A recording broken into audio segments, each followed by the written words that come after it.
اس حصے میں اب یہاں سے حج اور عمرے کا اللہ ذکر فرما رہے۔ یہ بھی امر مصلح ہے۔ امر مصلح کا مطلب یہ ہوتا ہے کسی نیکی کا اللہ تبارک و تعالیٰ کا امت کو حکم کرنا۔ تو ارکان اسلام میں سے ایک رکن حج ہے، اور سب سے آخر میں جو فرض ہونے والا رکن ہے وہ یہی حج ہے۔ تقریباً سن 9 ہجری کو اس امت پہ اللہ نے حج کو فرض قرار دیا ہے، اور پہلی مرتبہ جو مدینہ منورہ سے یا دوسری جگہوں سے حج کرنے کے لیے مکہ مکرمہ روانہ ہوئی ہے وہ سن 9 ہجری تھا، اور سن 9 ہجری میں نبی پاک صلی اللہ علیہ وسلم نے مدینہ منورہ سے حج کا امیر حضرت ابو بکر صدیق رضی اللہ عنہ کو مقرر فرمایا۔ یہ اسلام میں پہلا حج تھا۔ اس سے پہلے مشرکین عرب اپنے طریقے کے مطابق حج کیا کرتے تھے، لیکن اسلامی طریقہ نہیں تھا۔ اسلامی طریقہ میں یہ پہلا حج تھا جو حضرت ابو بکر صدیق رضی اللہ عنہ کو نبی پاک صلی اللہ علیہ وسلم نے سمجھایا، اور انہوں نے حج کا خطبہ دیا ہے۔ اس کے بعد آئندہ سال سن 10 ہجری کو نبی پاک صلی اللہ علیہ وسلم نے خود حج ادا فرمایا ہے۔ تو آپ صلی اللہ علیہ وسلم کے ساتھ حج کرنے کی سعادت حاصل کرنے کے لیے بہت سارے لوگوں نے، مسلمانوں نے، چاہے وہ مدینہ کے رہنے والے تھے یا آس پاس رہنے والے تھے یا دور دراز رہنے والے تھے، جہاں تک اسلام پھیل چکا تھا، تو ان سارے لوگوں نے تیاری کی ہے کہ ہم بھی اللہ کے پیغمبر کے ساتھ مل کر حج کا فریضہ ادا کرتے ہیں۔ اور یہ بہت بڑی ایک نسبت ہے، سعادت ہے جنہیں یہ نصیب ہو گئی ہے، جنہوں نے رسول اللہ صلی اللہ علیہ وسلم کی معیت میں آپ صلی اللہ علیہ وسلم کے ساتھ مل کر اللہ کے گھر بیت اللہ میں جا کے حج فرمایا ہے۔ تو نبی پاک صلی اللہ علیہ وسلم کا جو حج ہے، اس وقت آپ صلی اللہ علیہ وسلم کے ساتھ آپ کے پروانے اور آپ کے یار، آپ کے صحابہ، جن کی تعداد مورخین نے جو نقل کی ہے وہ کم و بیش 1,24,000 یا اس سے کم و بیش تھی۔ میدان عرفات میں آپ صلی اللہ علیہ وسلم نے جو حج کا خطبہ ارشاد فرمایا تھا وہ بہت لمبا چوڑا خطبہ ہے، اس میں بہت ساری باتوں کو رسول اللہ صلی اللہ علیہ وسلم نے بیان فرمایا تھا۔ وہ باتیں جو ہے نا موقع مال کے مطابق جہاں کوئی موضوع کی مناسبت سے ہوتی ہے، علماء سے آپ سنتے رہتے ہیں، وہ سارے خطبہ ایک جگہ پہ بیان کرنا ناممکن ہوتا ہے۔ اتنی بات ضرور ہے کہ اس آخری خطبے کے اندر، اس عرفات کے میدان میں جو آپ نے خطبہ ارشاد فرمایا تھا، اس میں نبی پاک صلی اللہ علیہ وسلم نے امت کو نماز کی بھی ترغیب فرمائی تھی، غلاموں کے ساتھ اچھا سلوک کرنے کی ترغیب فرمائی تھی، اور عورتوں کے ساتھ بھی اچھا سلوک کرنے کی ترغیب فرمائی تھی۔ اور مزے کی بات یہ ہے کہ نبی پاک صلی اللہ علیہ وسلم کی بعثت سے لے کر موت تک سب سے بڑا جو مجمع آپ کے خطبے میں تھا وہ صرف میدان عرفات میں تھا۔ 1 لاکھ سے زائد آج انسانی نفر نبی پاک صلی اللہ علیہ وسلم کے خطبے کو سننے والے تھے۔ اس سے پہلے اتنے بڑے مجمع میں آپ صلی اللہ علیہ وسلم نے خطبہ نہیں دیا ہے، نہ جمع ہوا ہے نہ خطبہ دیا ہے۔ یہ سب سے بڑا اجتماع تھا جو آپ صلی اللہ علیہ وسلم کی زندگی میں تھا۔ یہاں پر اللہ تعالیٰ نے حج اور عمرے دونوں کا اکٹھا ذکر کیا۔ ابھی حج کا حکم ہے وہ فرض ہے، عمرے کا حکم یہ ہے کہ وہ سنت ہے، فرض نہیں ہے۔ جس طرح نماز ہے، بیت اللہ، حج بھی بیت اللہ کے اندر ہوتا ہے اور عمرہ بھی بیت اللہ کے اندر ہوتا ہے مکہ مکرمہ میں، اس سے ہٹ کر کسی اور جگہ پہ نہیں ہو سکتا ہے۔ تو عمرہ بھی بیت اللہ کا چونکہ طواف ہوتا ہے، اس لیے اسے بھی چھوٹا حج کہہ دیتے ہیں اصطلاح کے اندر، اور حج کو بڑا حج کر دیتے ہیں، جسے حج اکبر کے نام سے موسوم کیا جاتا ہے۔ اصل جو اصطلاح ہے حج اور عمرہ، عمرہ کو عربی کی اصطلاح میں حج اصغر کہتے ہیں اور حج کو حج اکبر کہتے ہیں، لیکن ہمارے اجمی لوگوں کی اصطلاح علیحدہ ہو گئی ہے۔ اجمی لوگ جو ہے نا، حج اگر جمعے والے دن آ جائے تو اسے کہتے ہیں حج اکبر ہے، جو جمعے والے دن کے علاوہ کوئی حج آئے تو اسے حج اصغر کہتے ہیں۔ اس اصطلاح کا نام عرب کے اندر کوئی نہیں ہے، یہ ہماری اپنی گھڑی ہوئی ہے۔ تو مطلقاً جو حج ہے وہ حج اکبر ہے۔ طریقہ شروع میں دونوں کا ایک جیسا ہی ہے۔ اللہ تعالیٰ نے حج اور عمرے کے لیے علیحدہ لباس مقرر فرمایا ہے، اور اس لباس کا پہننا ضروری ہے۔ اس لباس کے بغیر بندہ حج اور عمرے کے لیے جا ہی نہیں سکتا ہے، اور اگر چلا گیا ہے تو اس کے اوپر جرمانہ پڑ جائے گا۔ تو مرد کے لیے اللہ تعالیٰ نے اور رسول اللہ صلی اللہ علیہ وسلم نے جو لباس مقرر فرمایا وہ دو چادریں ہیں، ایک تہ باندھ اور ایک اوپر چادر باندھ لینی ہے۔ اس کے علاوہ اور کوئی سلا ہوا کپڑا مرد کے لیے پہننا ناجائز ہے۔ اور مرد کا احرام رسول اللہ صلی اللہ علیہ وسلم نے فرمایا وہ سر کے اندر ہوتا ہے۔ حج کی حالت میں، عمرے کی حالت میں سر کو ننگا رکھنا ضروری ہے۔ اگر کسی نے سر ڈھانپ لیا تو جرمانہ پڑ جائے گا اور وہ بندہ گناہگار ہوگا۔ وہ بات سمجھ آ رہی ہے؟ وہ بات سمجھ آ رہی ہے کہ سارے ستے پہ ہو؟ حج کی حالت میں سر کو ننگا رکھنا ضروری ہے مرد کے لیے۔ اگر کسی نے سر ڈھانپ لیا تو وہ گناہگار ہوگا، بلکہ اسے جرمانہ دینا پڑے گا۔ اس لیے آپ نے حاجیوں کو دیکھا ہے کہ گرمی سے بچنے کے لیے وہ چھتری اوپر کر لیتے ہیں اونچی، سر کے ساتھ ٹچ کوئی کپڑا نہیں کر سکتے۔ نماز پڑھنی ہے تو اسی طرح ننگے سر پڑھنی ہے جب تک آپ کا احرام باقی ہے، چاہے وہ احرام 1 دن ہے، 2 دن ہے، ہفتہ ہے، مہینہ ہے، سال ہے، جتنے دن کے لیے بھی آپ جب تک احرام کھلتا نہیں ہے اس وقت تک سر کو ڈھانپنا جائز۔ یہ کس کا حکم آ گیا ہے؟ اللہ کی مرضی، اللہ جو حکم بھیج دیں۔ اور عورت کا جو احرام ہے وہ چہرے کے اندر ہوتا ہے، عورت کو سر ننگا رکھنے کی اجازت نہیں ہے۔ عورت احرام باندھ لینے کے بعد چہرے کو ننگا رکھے، اگر چہرے کو ڈھانپے گی تو اس پہ جرمانہ آ جائے گا۔ یہ فرق معلوم ہو گیا ہے، مرد کا احرام سر میں ہے، عورت کا احرام چہرے میں ہے۔ اور عورت اس طرح کا احرام نہیں باندھے گی جس طرح کا احرام مرد باندھتا ہے، 2 چادریں نہیں، اس نے سلے ہوئے کپڑے پہننے ہیں جس طرح کے وہ کپڑے عام حالات میں پہنتی ہے۔ بہتر یہ ہوتا ہے کہ احرام کی حالت میں سفید کپڑے ہوں، چونکہ رسول اللہ صلی اللہ علیہ وسلم نے اسی لباس کو پسند فرمایا ہے، اور آپ صلی اللہ علیہ وسلم کا احرام بھی سفید تھا۔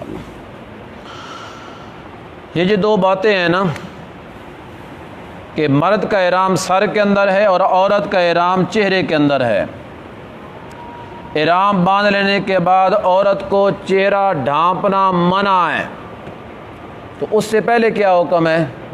عورت کے لیے چہرے کو ڈھانپ کے رکھنا ہے کہ ننگا؟ سارے بولو، سارے بولو، ڈھانپ کے رکھنا ہے۔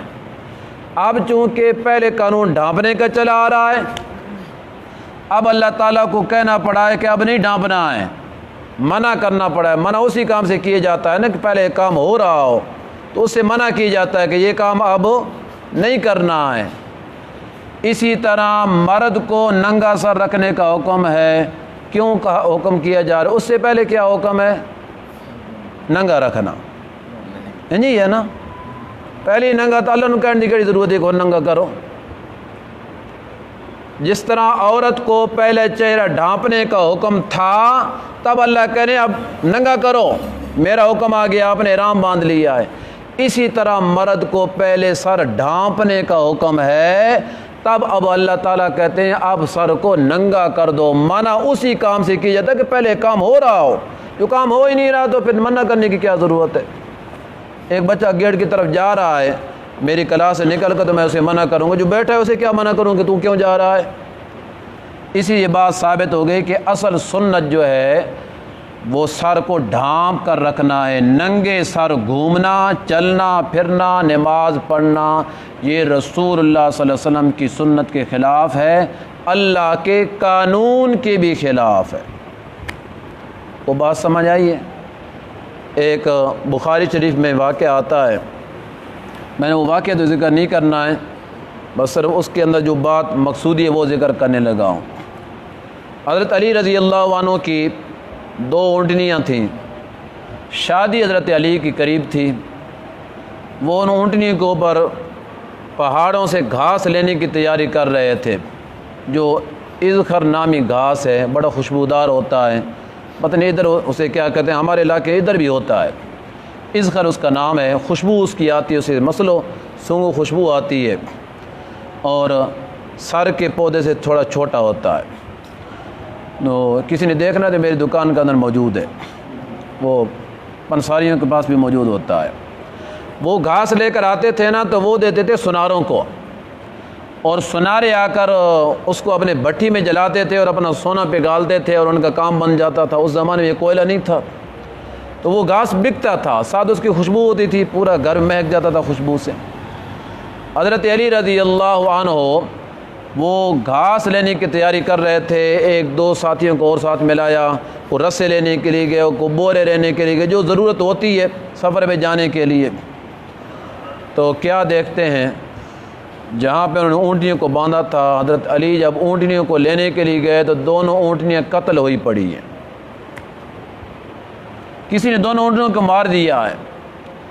حضرت علی تو ہکے پکے ہو گیا، یہ کیا بن گیا ہے؟ پوچھا ہے کہ کس نے مارا ان کو؟ تو کسی نے بتایا کہ حضرت حمزہ بن عبد المطلب جو نبی پاک صلی اللہ علیہ وسلم کے چچا ہیں، انہوں نے ان دونوں اونٹنیوں کو قتل کر دیا ہے۔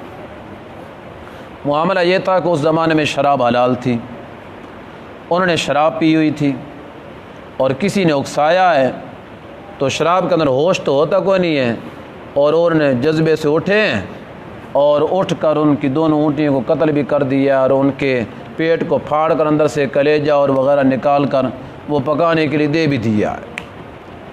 حضرت علی سیدھے نبی پاک صلی اللہ علیہ وسلم کے پاس شکایت لگانے کے لیے کہ یا رسول اللہ یہ بھی حال ہوتا ہے، میں غریب آدمی ہوں، میری دونوں اونٹنیوں کو آپ کے چچا نے قتل کر دیا ہے۔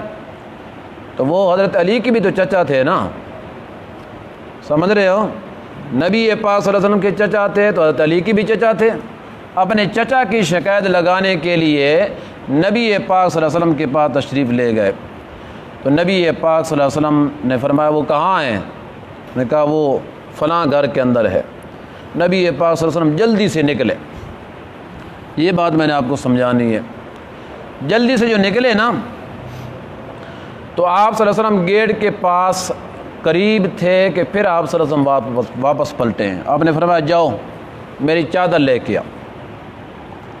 حضرت علی رضی اللہ عنہ نبی علیہ السلام کی چادر لے کر آئے، پہلے نبی پاک نے اپنی چادر کو اپنے اوپر اوڑھا، پھر گھر سے باہر نکلے، کپڑا سر کیے بغیر گھر سے باہر۔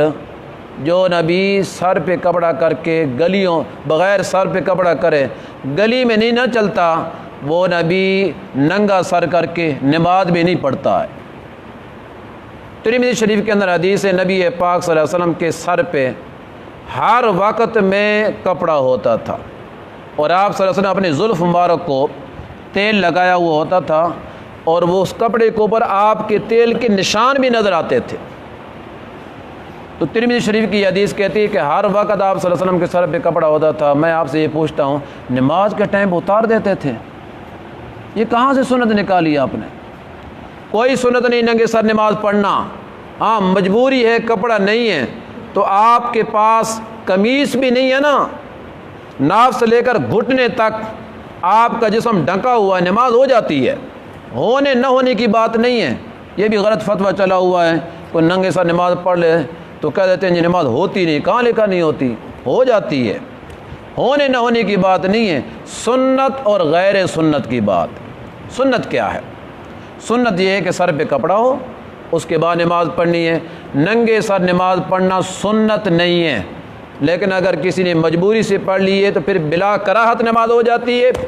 ویسے بھی اگر کسی نے پڑھ لی ہے، سنت کے تو خلاف کیا ہے، سنت کے ترک سے نماز کے نہ ہونے کا حکم نہیں لگتا ہے۔ نماز اس وقت نہیں ہوتی کسی نے فرض چھوڑ دیا ہو، نماز اس وقت نہیں ہوتی کسی نے واجب چھوڑ دیا ہو یا ان دونوں میں تاخیر کر دی ہو، پھر نماز نہیں ہوتی ہے۔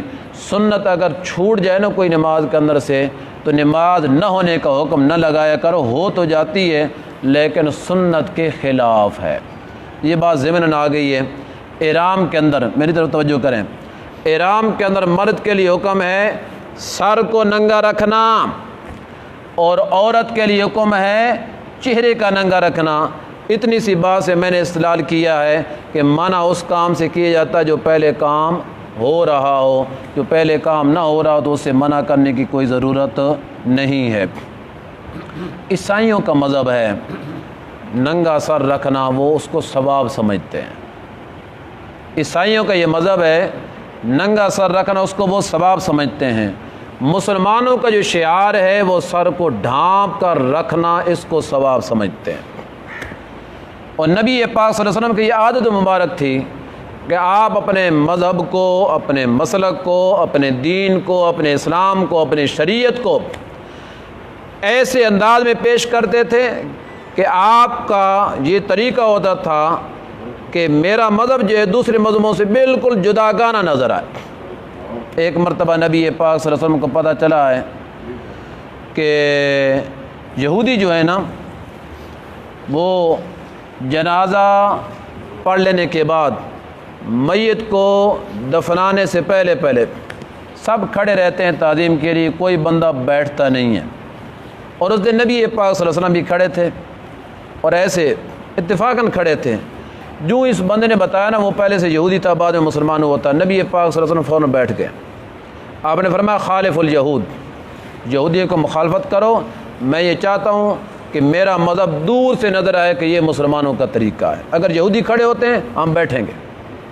آپ صلی اللہ علیہ وسلم فوراً بیٹھ گئے۔ تو نبی پاک صلی اللہ علیہ وسلم کی یہ کوشش ہوتی تھی کہ جو میرا مذہب ہے نا یہ دور سے نظر آئے کہ ہم ایک علیحدہ نظر آئے، یہودیوں سے الگ، عیسائیوں سے الگ، مجوسیوں سے الگ، جہاں قدر جتنی قدر ضرورت ہوتی تھی۔ اسی وجہ سے اس امت کی نماز کو بھی اللہ نے دوسری امتوں سے ممتاز کیا ہے۔ پہلے کسی کی نماز میں رکوع نہیں تھا، اللہ نے اس امت کی نماز میں رکوع رکھا ہے۔ ہماری نماز بھی دوسرے لوگوں کی نماز سے اللہ نے ممتاز کر دی، علیحدہ کر دی ہے۔ اور یہ عشاء کی نماز ہے، یہ نماز صرف اس امت کے اندر ہے۔ پہلے کتنی امتیں آئی ہیں، سینکڑوں امتیں گزری ہیں، کسی امت کے اندر اللہ نے عشاء کی نماز کو نہیں رکھا ہے۔ یہ اس امت کی علامت ہے، صرف اس امت میں عشاء کی نماز واجب فرض ہوئی ہے، اس کے علاوہ کسی اور امت کے لیے فرض۔ تبھی تو نبی پاک صلی اللہ علیہ وسلم فرمایا کرتے تھے یہ دیکھا کرو جو بندے عشاء کی نماز میں پوری طرح حاضر ہیں نا ان کے لیے مخلص مومن ہونے کی گواہی دیا کرو، اور جو عشاء کی نماز سے غائب ہے نا تو سمجھو کہ اس کی دل کے اندر نفاق موجود ہے، کیونکہ منافقوں کا کام ہوتا تھا کہ چھپے اندھیرے میں چھپ جاتے تھے، نماز کے لیے حاضر نہیں ہوتے تھے۔ یہ باتیں اور طرف زیادہ چلی گئی ہیں، چلو اس آیت کے متعلق انشاءاللہ کل ذکر کریں گے۔ الحمدللہ رب العالمین ولا